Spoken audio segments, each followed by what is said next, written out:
Hey everybody, thank you so much for joining us today on Christ, Culture, and Coffee. I'm Robbie Lashua, and I'm here with my co-host Tyler Hurley. What's up, Tyler? What is up, Robbie? Hey, we are super excited to be back with you guys this week on Christ, Culture, and Coffee. We have a very special guest with us today, Brando Ray, who is a part of Inkledeux, a coffee roastery podcast that is working to foster meaningful conversation by providing delicious beverages. And now we've had them on before in the past. We've never had Brandon. Brandon, yes. We've had AJ. We've had JJ, that is correct. So, but we've collaborated with them. They're just super cool guys, and we are super excited for this interview here with Brandon. Just super cool to have you on the show today. So thank you for joining us.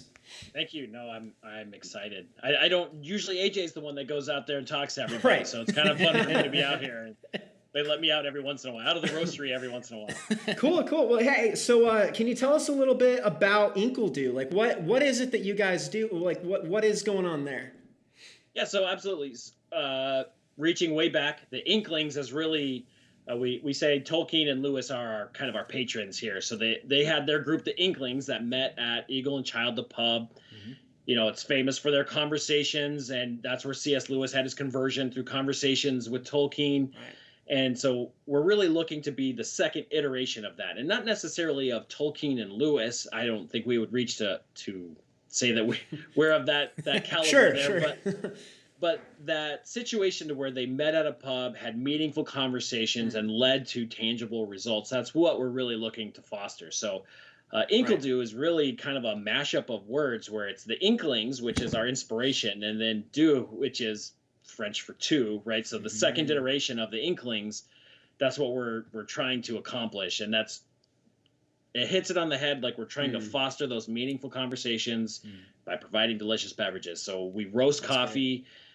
Before everything shut down, we were actually doing little pop-ups where we could serve coffee. We've done, the farmer's market, all these different kind of things where we're trying to get there, with the ultimate goal being a nice shop that you can come into, sit down around a craft beverage, have a good conversation with somebody, and be better for it. Oh, that's awesome. You said you're not going to live up to C.S. Lewis and Tolkien, but they've never roasted coffee, man. No. And you do, and I've had your coffee, and it's really good. Yeah. So. And I mean, I don't know. I think I would prefer most cases having a coffee rather than a beer in a conversation with people. So I don't know. That's just me. I think that's great. Especially in England. Am I right? In England. Just kidding. Right? Sorry, all you English people who listen to this. It depends on the conversation, too. Yeah, true. Yeah, right. True. But what a cool name. That is a really awesome concept.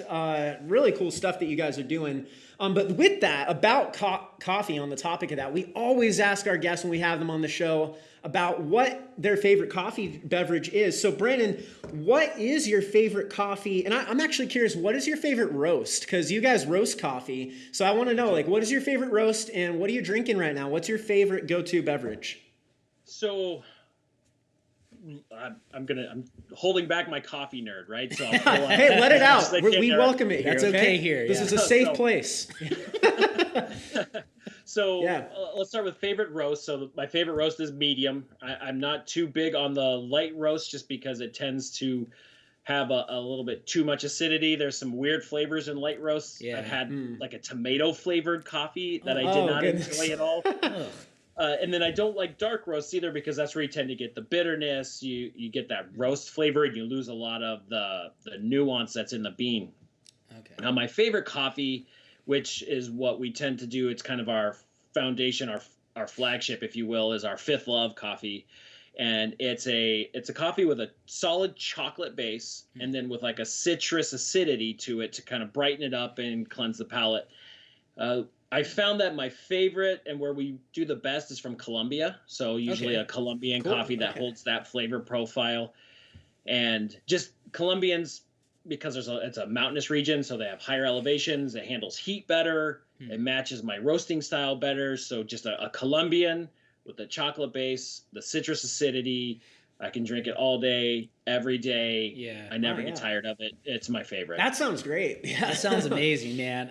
I went to Colombia once and they had coffee down there, but I'm telling you, I think yours is better. That's awesome. I've had yours too, and I do like yours better. It might have been because it was like 90 degrees and like 100% humidity, and I was drinking hot coffee outside. That doesn't impact the impression for sure. Of course it does. Yeah, that's true. Well, let's get into kind of talking today about being Christians and how we're different from each other. Because I think this is cool. Like, you sent me an email a while ago, kind of listing out what you wanted to talk about, and I was thinking through it, and man, I really liked this idea.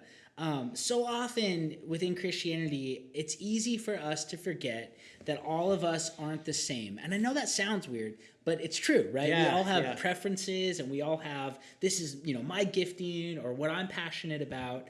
And the truth of it is, we're not all the same.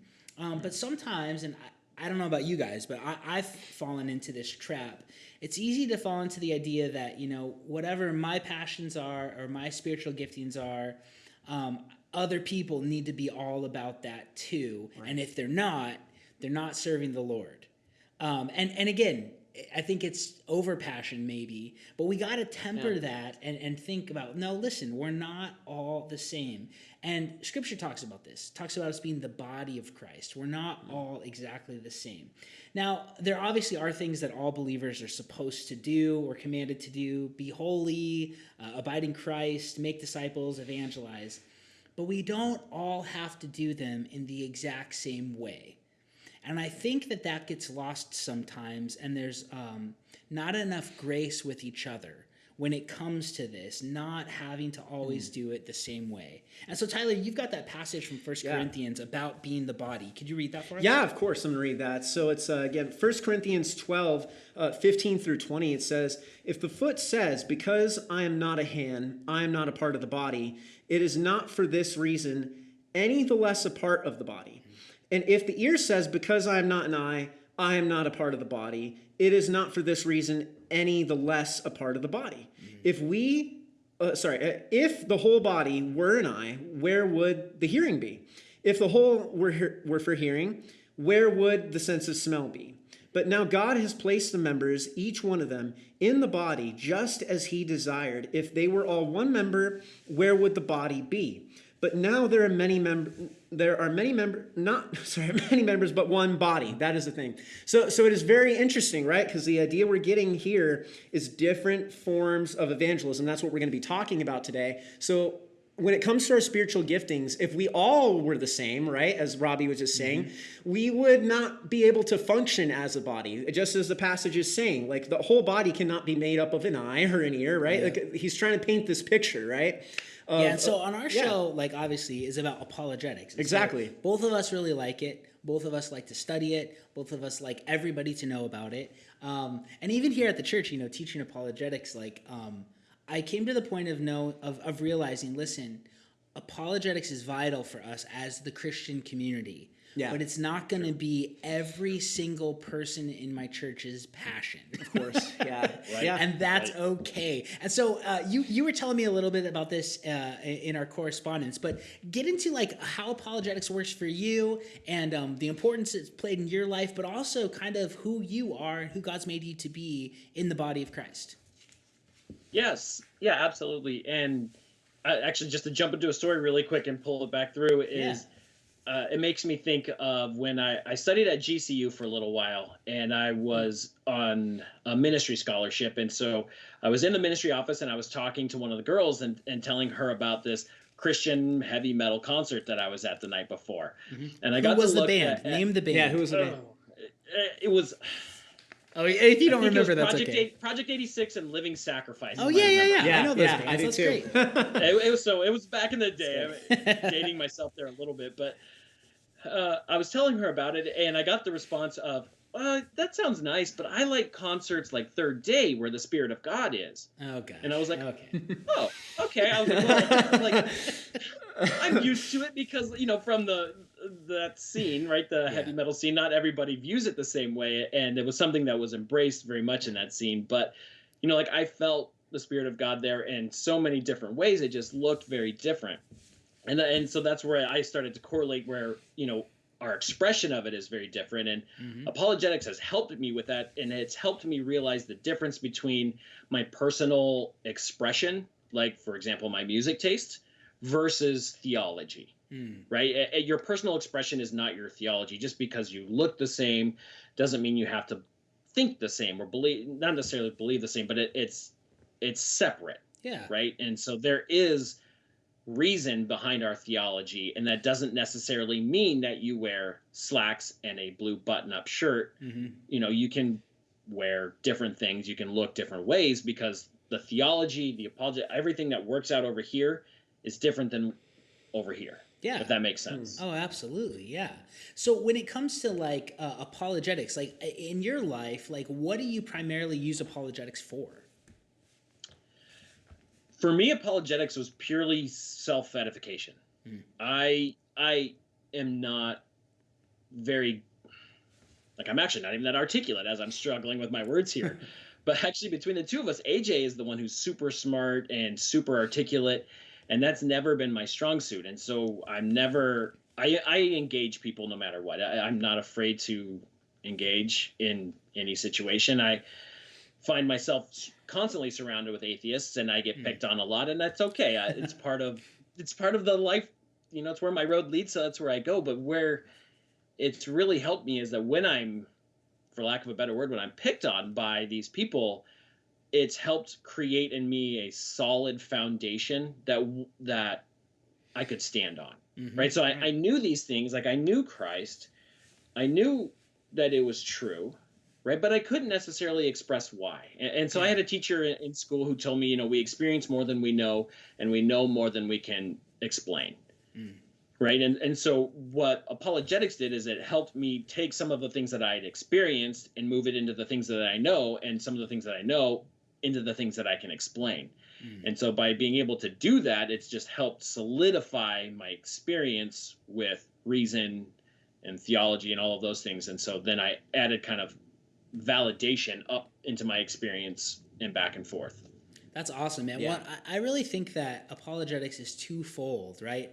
I think that the primary function of it is to build up and edify Christians to know why they believe what they believe.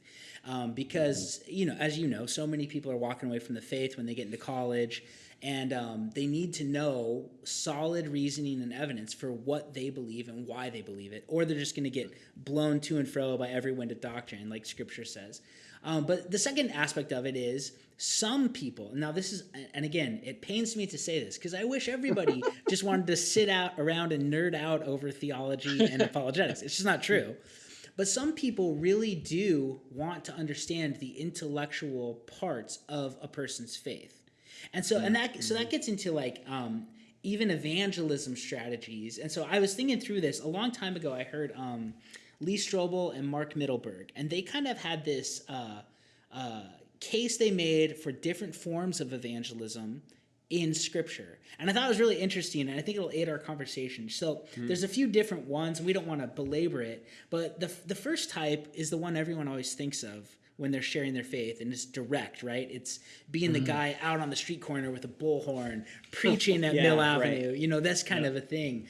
And dude, I don't like that at all. I've done it. I've had to do it. Like I was in a church camp, and there was one of the classes was direct evangelism. Okay. And so they taught us the road to Romans, or the road through Romans, whatever it is, and then put us on a bus, and we went to this little town square, and we were supposed to go talk to people. Yeah. And I'm not good at that.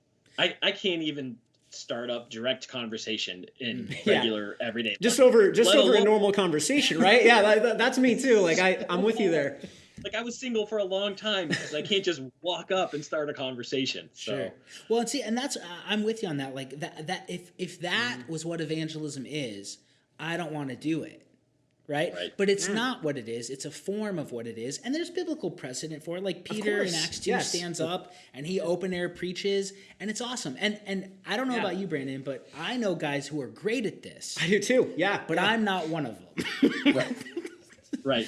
The second type of evangelism is the one that I like. It's the intellectual evangelism. It's that having conversations over a long period of time. I've been meeting with this new group of Mormon LDS elders, you know, in my neighborhood. And they come in and I set up appointments. I think I've had like 5 meetings with them. And it's great because we're talking about intellectual things and the Book of Mormon and Scripture for a long period of time. And we see, you know, Paul does this in Acts 17 at Mars Hill. He goes and he talks with the Epicureans about philosophy, and he's evangelizing with them on their level. And so that's the one that I love to do, and I think that I'm gifted at. But I have to remind myself all the time that everybody isn't gifted at it, and everybody doesn't love it like I do. And that's why we're a body, because we have different strengths. We have different strengths. Right, of course. And then, too, with that, there's even testimonial, right? There's the testimonial aspect of evangelism, which is where it works. Like all these methods work, and that's the interesting thing about this. And then with, like you see in John 9, right, the blind man who was healed by Jesus, he's taken on trial before the Jewish leaders, and he basically says, he's like, I don't know how this happened, but I was blind from birth. Now I can see. Jesus did it. Deal with it. Like, that's it. So, and that's the thing. And a lot of people, that's a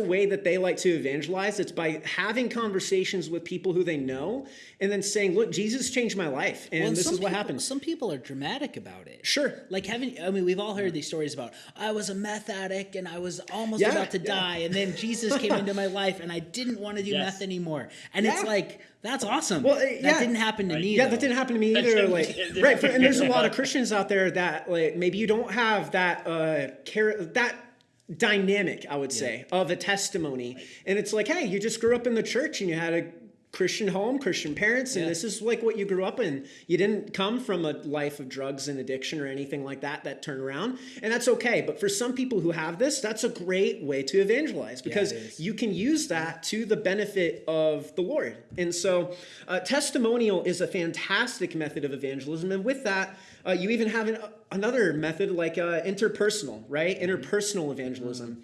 Luke 5:29, Matthew has a big party at his house in order to reach out to his tax collector friends, and he invited Jesus, right? And Jesus defends the party by telling the religious leaders that it is the sick who need a doctor, not the well, right? So this style of evangelism works through friendships and relationships. Like, it's like going to, like hanging out with the wrong crowd, as a lot of people would say, but you're in there, you're hanging out with them because they're in need of good influence and someone who can talk to them about Scripture. And that's why you got to open up your coffee shop so we can do this at your coffee shop, bro. Right? Absolutely. Yeah, that's a great 100%. example. That's what Tolkien was doing with Lewis. Yes. Right. Absolutely. Yeah, that's interpersonal, right. I think, is a big deal right now too, because I think culture is also pushing us to extremes, but extreme caricatures. So not like extreme like the mall, like the big forehead and long neck, the caricatures. So when you say you're a Christian, somebody takes you and swings you all the way over into that extreme caricature of what they think a Christian is. And it's not until you're sitting down with somebody and you do actually drink a glass of wine or something, they're like, oh, you can do that? Be like, yes, I can do that. I'm a human being. And there's all of these things that's part of my human experience. And, they don't realize that because they think that you have to be the marching Christian or the, all the different types of versions that they have in their mind. So that interpersonal one is the one that helps us break down barriers because they see you as a normal person. Yeah, that absolutely is. And that's when you hear people say like, oh, well, you're not like those Christians. Yeah, that's and the you one think, that comes up. who are those Christians? Because I know a lot of them, and that caricature you have in your mind is not who I know they are. Maybe there's some out there like that. Not the ones I hang out with, but no, you're right. It breaks down barriers. Exactly. Yeah, it absolutely does. And then not only that, like there's another one to touch on too is invitational evangelism, right? Because this can be something that also goes hand in hand. Like you can combine and mix and match all these methods, honestly. But what's interesting is with invitational evangelism, it works in the essence of like bringing people to Jesus in the way of just telling them, hey, why don't you come to church with me or come hear what Jesus said? Yeah. Like in John 4, right? The woman even go to a living sacrifice concert with you. Right? I mean, it could work. That's a good way. You'll be so surprised that the majority of those people are Christian when you're walking around. Yep, yeah, exactly. That's the truth.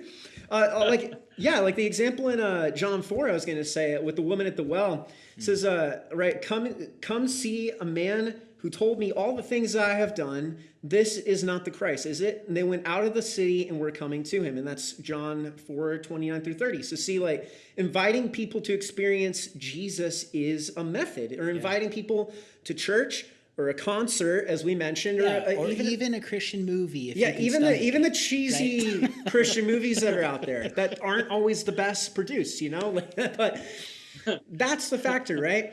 Inviting people in, that works. Like, it's something that is successful, and it's another method of evangelism And that some can be done. people I know are great at that. Like, I always feel like a used car salesman when I have to invite people to church. And I know that sounds bizarre because I work at a church. Well, it's because it sounds like you're trying to sell something to Yeah, them, right? it's a problem with me. It's not a problem with the Lord. Right. It's me. Yeah, of course. But I always feel like I'm negotiating. I hate that. But some people are phenomenal at it. Yeah, They can just invite people, and I'll be there. That's kind of like the philosophy of like the Harvest Crusades, like, you know what those are. So it's like you invite people to come to it, and then they hear the gospel at the event, and it's like, man, that's kind of the idea of it. And so that's a very successful form of evangelism, though. I know lots of people who have either been saved through that or have helped walk people to the gospel through that. And all of these are different and effective. That's the thing that we want to emphasize. And then the last one that Mark Middleberg and Lee Strobel talk about is serving evangelism, right? Just serving your community. And they point to Tabitha from Acts 9, and she made people clothes, and she was just such a pillar in her community because she served them so well that when she died, everybody was devastated because she made an impact on their life. And then she gets raised from the dead, and all these people come to know the Lord because she served them, right? Serving and being hospitable and kind and merciful. That is another aspect of evangelism. And so with all these, Brandon, like, kind of where do you think your strengths are? What's the kind of way God made you to be in the body with these different temperaments and giftings? Right. Yeah. So I'm definitely in the serving camp. So, like I've said, I enjoy apologetics, but I'm not particularly good at it, right? I'm not super sharp. I'm direct evangelism's not going to be me. I'm very non-confrontational. So, a lot of these things are just, it's very hard for me, but serving is something that's very natural for me. And for me, it's specifically food, serving food. Okay. So if you think about it, right, like grandma's cooking or home cooking, why do those terms have such impact on us? It's because the person that made that food and served it to you, it was basically a love offering that they were bringing to you, and that love, the way that it served, even though if you weren't conscious of it, it changed the dynamic of the meal. Yeah. And so you have this impression that you accepted a love offering. And so for me, food is something where I can get my hands into it. I can craft, I can just pour my whole heart into something and then give it to somebody to help lift them up.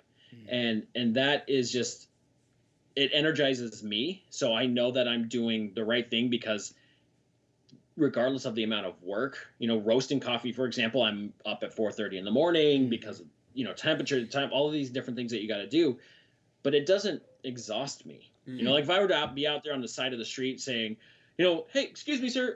Hey, excuse me. Sure. By the end of the day, I would be shot. Yeah. And I'd be shot for a couple of days. But serving food, no matter how hard it is, I continually am refilled with it. Yeah. And so that's kind of how I knew that it's the right spot for me. And that's your passion, right? It is. It really is. Would you say it energizes you to serve the Lord in that way? Yes. Yeah. That's the only way that I've been able to find my way into evangelism. Because like I said, I've tried all of these different methods and I've never successfully done anything. Like I can honestly say to my record, I have never successfully led somebody to the Lord, right? Like brought them in and reasoned with them, said a prayer, out the door, they went as a Christian. I've never done that. Yeah. And it wasn't until much later that I looked back and saw that somebody had pointed out to me that I had an impact on these people around me. I was like, what are you talking about? I've never done anything like that. And then I sat in retrospect and be like, oh my goodness, I have, but it wasn't because I was trying to make an impact on them. It was just that serving and loving people made an impact on them. So one of my favorite stories is back when I worked at the Big Green Monster. That's what we call it here. And that's where I got started with coffee. I loved it. I loved the relationships I was building, the impact I could have on somebody's day. Like I could take somebody who was miserable at 6 o'clock in the morning, send them out the door optimistic and excited. Like that's something that we were able to do through service and crafting something that they thoroughly enjoyed and that they knew was going to be good coming from me. Yeah. So I loved the coffee shop, but where I could have some impact on my customers, but where I really had a lot of impact were the people that as a supervisor, the people that I served were the employees. Mm-hmm. So I had one coworker, she was homeless at the time, and she came to me in confidence and asked me something. And so I was, at the time I was working, 2 jobs, going to school. So I was at Starbucks in the evening. Okay. In the evening, we always had to take the old food and just throw it away. So at the end of the night, we were just throwing away tons and tons of food. And so my coworker, she comes up to me in confidence, says, "Hey, I'm sleeping on my friend's couch. I haven't eaten today. Would you mind if I took, if I dug a sandwich out of the garbage so I could have half for dinner tonight and half for breakfast in the morning?" Man. And that was technically like a fireable offense. Really? There. Okay. It was. So it was completely not allowed. And, I looked at her and I was confused because it didn't make sense to me. I like, she didn't have to come to me. Like, so I was just like, yeah, open your bag. And I just filled her up. And then from then on, knowing her situation, I could check her and be like, "Hey, have you eaten? Like, here's some stuff. Like, I need to make sure that you're taken care of." And so it was just a way that I could serve her and love her. Was I breaking a rule? Sure. I think when I look, when I get to God, I don't know that that's going to be on my checklist. I don't think so. I'm pretty good. Yeah. I'm okay breaking that rule, to be honest with you. Yeah. And I know that I had an impact on her life because I remember, because I got fired. In all honesty, being a Christian male doesn't necessarily jive with that specific corporate culture. Well, and did you get fired because of that, or was there other factors too? So if I'm going into the long show, so that was what put me at odds. And so I was automatic. I was in a losing battle, and I tried. And then as soon as I knew that the writing was on the wall, it was what it was. And, I'll take some responsibility on it, but for sure, we had a manager that was gunning for us, and it is what it was. Yeah. But when I got walked out, she was there, and she was like, "What?" And then I kind of, gave her the wave, bye, because I wasn't allowed back in. And she just crumples just to the ground, weeping over it. And I was like, why would you do that? Because again, I don't pay attention to what I'm doing, this stuff. I'm just taking care of somebody. She was a girl in need, and so I was trying to make sure she was taken care of. Yeah. And it had a huge impact. I've never had anybody weep when I left before, and so that is stuck in my memory forever. Yeah, that is awesome. I've had people weep when I showed up, but not when I left. That's true. Yeah. But that's powerful, right? I mean, because when you do serve people like that and you make a huge impression on them, I mean, that's like a Tabitha type story, right? That when you were removed from her sphere of influence, when you were taken out of the environment she was in, she's devastated because of the way you cared for and served and loved her. That is awesome. Right. And service for me too, it's also kind of what opens the doors for the other ones, for the previous ones, right? So through service, why do we always say, there's the archetype of like the bartender and the people spilling their life story to bartenders? Yeah. Why is sure, alcohol starts people talking, but really there's a service. When you serve somebody something, it opens a door, it opens a path, and it's a two-way street. And so there's lots of conversations. So it allows me to have meaningful conversations. It allows me to share my testimony in a natural way that's not pushing it. It just opens the door, and that stuff floods. Yeah. Or it just flows through. And so you can tell your story, and you can explain how, I've been impacted, and I'm willing to risk this because of that. And so if they ask, why are you doing this? Then be like, well, that's what we as Christians do. Well, and I think that like what you're saying is so important, especially for our audience, because people who listen to our show like apologetics, obviously, right? And they want to live for the Lord.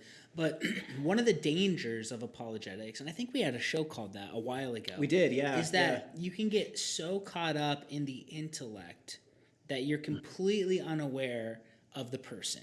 Yeah. And that is such a danger to it. And so, like, some of the most ineffective apologists that I know are brilliant, 100 times smarter than most everybody else.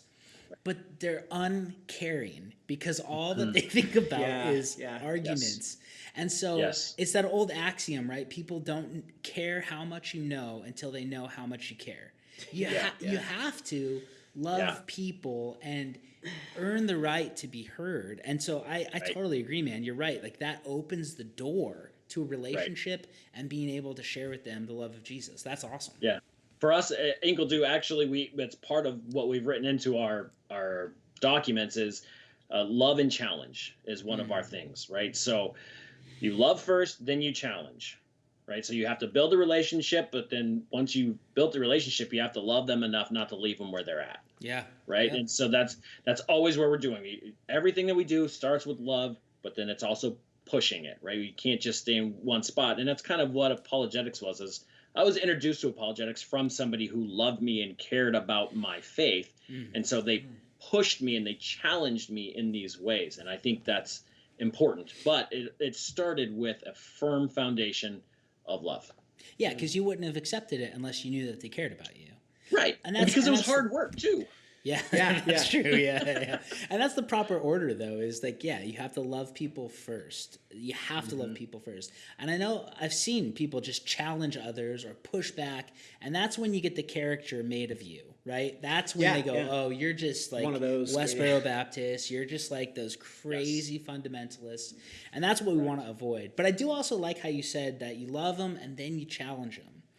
Because I've seen the other side of this where people say, listen, my job is not to share about Jesus. My job's just to be nice. And I go, I want to push back on that because we should be nice. But that's not our only job. We also are supposed to talk about the Lord, right? After we earn the right and after we develop a relationship. Absolutely. But I just know some people who are, well, I never really want to get around to it. And it's like, well, but that's part of what we're supposed to do here. That's one of the non-negotiables. We all have different giftings, but one thing that all Christians are supposed to do is be a testimony for Jesus. And so I like that you guys have that. It's love and then challenge. That's an awesome axiom. I love it. And as a father, in all honesty, this is where we build a lot. I've learned more about my faith from being a dad than anything. And I love my daughters more than anything in the world. And at the stages I'm in, the times in which I am nice seem few and far between anymore. Sure. But that's because we're working through some things. But love is such a dynamic, meaningful word. It's not just a impression that somebody gets. It's not just like a happy-go-lucky. Like, I joked when in college, there was a book we read about agape love, and they basically tried to take the entire complexity of a Christian worldview and push it into one word of agape love. Wow. And I made fun of it in my class, and my teacher didn't appreciate it. But, it's like we were trying to make it, where Christianity is, skipping and rainbows and bunnies, and that's not what it is. No. It's love. There's love throughout, but love is hard. And if you've been in a marriage relationship or with children, that love is there and it's permanent, but it's hard, and there's lots of challenges back and forth. Dude, you're so right. Well, love was hard for Jesus, right? Yeah. To show us he loved us, that looked pretty hard. I mean, it is. Yes. Because there's sacrifice involved, right? Yeah. And there's caring about the other person more than you care about yourself. And that does not come natural to any of us. It's so difficult. But no, you're totally right, man. That's awesome. Why didn't your professor show you agape love when you were ticking him off? That's right. That's the question. He actually handled it like I was an 18-year-old kid in that class for sure, and he handled it with grace. He actually just kind of like, oh, that was a very nice report, and he just kind of like took over and he represented the book, and I was like, okay, I got my joke in. I was good. Whatever. I still want to get a good grade though, but yeah. That's awesome. Well, this has been so much fun, man. So, what are some things you would say for those out there who are more like you are and have more of a serving type of gifting? How would you challenge them to live for the Lord better, use their giftings better, and just to know and be encouraged that how God made them is intentional, and it's not like oh, well, you're not out on the street corner with, a bullhorn yelling at people. How would you encourage people just to settle into kind of where you've become comfortable with who you are? Right. Yeah. I would say that other people winning is your win, if that makes sense. So from somebody who serves, I'm also an introvert. Okay. So like, I am not one who likes to be in the light. I'm somebody, if you were a number one somewhere, you were the head honcho, you would want me as number two. Okay. Right? Because I'm going to make everything work, and I'm not going to take any of the light, the limelight away type of a thing. I don't want that. I don't serve because I need attention. And I think that's what a lot of what culture, our celebrity culture kind of says, that if you are doing the right thing, then you're getting publicity for it, or you're getting, 1,000 likes on your Instagram post, or whatever that looks like. But that's not it. Lifting somebody up and just acknowledging that what you feel inside, the benefit from lifting somebody up, whether they come back and say thank you or not, doesn't matter, right? Doing good for the sake of doing good. God pours into us so that we can pour into others. It's a kind of a flowing fountain. So you don't got to worry about the reciprocating of the relationship. Okay. They're not going to fill you up. If you're looking for that person to fill you up, you're going to be empty. Okay. So we serve and we give, and God pours, and we just let him continue to pour down, and we continue to pour out. And you'll find that you're never empty when you're doing it that way. And so for those of us who serve, we just serve, just do it. Find the thing that you can really pour your heart into, and then ask, how can I make somebody better with this thing? And for me, that's coffee, and the way that I can do it. If we ever get the pop-up back up, we'll bring you guys out, and you'll watch me. I'm super awesome. nerdy, right? Like I do everything. It's timed. I'm stirring. I've got it. There's a lot of craft that goes into this cup that when I serve it to you, like it's almost awkward, because I'm gonna be like, did he enjoy it? Did he not enjoy it? Sure. But it's because I legitimately want you to be better for having drank that cup. And then while you're drinking that, I'm going to engage you and want you to be better as a person. So I'm pouring my love into this and giving you this love offering, and then engaging you to help hopefully lift you up and help you be better. It's amazing that what, a 1 degree difference can do, a wave in the morning to somebody, that if that can change somebody's disposition just 1 degree, that's going to make a big impact throughout the day. And so, the hardest part is serving without necessarily seeing the fruit of it. Yeah. And that can be hard. And so you just have to rely and trust that God's going to do his thing, and he's going to continue to pour into you so that you're not empty. Well, and it goes back to the Sermon on the Mount, right? Where Jesus says, listen, if you're fasting, if you're giving, if you're praying for public acknowledgement, you're doing it the wrong way. Right. Because God who sees in secret will reward you for that. And finding satisfaction in that, and not having to Instagram every time I do something for Jesus, right? Yes. Is what we're supposed to do. It's the way that we are to live the Christian life. And so, dude, that is so well said. That's awesome. Yeah. Well, hey, how can people find out about what you guys are doing? How can people order coffee from you? Because they should. Yeah, of course. Because it's really great. And so where can they find you guys? Yeah, so we're both difficult and easy to find. So our name, Inkledeux, Inkledeux, is hard to spell, but we are literally the only one with that name. Sure. So there's no competition. So Twitter, Instagram, Facebook, the website, Inkledeux.com. It's all, if you search that one word, you will find us there. And so on the website, we do have our bag coffee there. We used to have cold brew concentrate, but with the whole, current climate right now, we're kind of not selling the pre-brewed stuff right now. We will hopefully soon again. And then once we're back to doing pop-ups, we'll put that on the event calendar on the website and everything. we're most active on Instagram. So if you want to engage, we put little clips from our podcast because that's our meaningful conversation aspect. A lot of that's on Instagram. So we would love for you to jump on there, engage, say hi, love having conversations. Yeah. Well, we'll put a link to the website in our show notes just in case people can't spell it. It's pretty easy to find, though. You're right. I know it's ridiculous. Like in hindsight, we probably should have done something easier, but it made us chuckle and we love the name too much. And we're like, we'll just deal with it. Dude, that's so funny because that's the same with us. Like, we always look back and we're like, we should have put apologetics in the name because nobody knows what we are. Yeah, they see it. They're like, wait, what is this about, right? But that's all right. It's fine. But it's clever. You know, like you guys came up with a very clever name. It has significance. There's meaning behind it. And so that's cool. And you guys stuck with it. And so good for you there. Yeah, that's awesome. Yeah, for sure. Well, hey, Brandon, thanks so much for being with us today, man. We really appreciate you and what you guys are doing. Yeah, and thank you. I want to encourage our listeners, seriously, like I'm not just saying this. You need to go buy a pound of their coffee. It's really good. Yeah, I've had some of it as well. It's fantastic. Yeah, so make Brandon get up at 4:30 in the morning. All right, let's make that our goal. Yeah. Let's get him up early and serve us. Yeah, let him serve you. You would be preventing his spiritual gift, right? You'll be holding that back by not ordering his coffee. So please do that because they are super good at that. So yeah. Well, hey, thanks everyone for being with us today on Christ Culture and Coffee, and we'll be back next week with another episode. We'll see you then.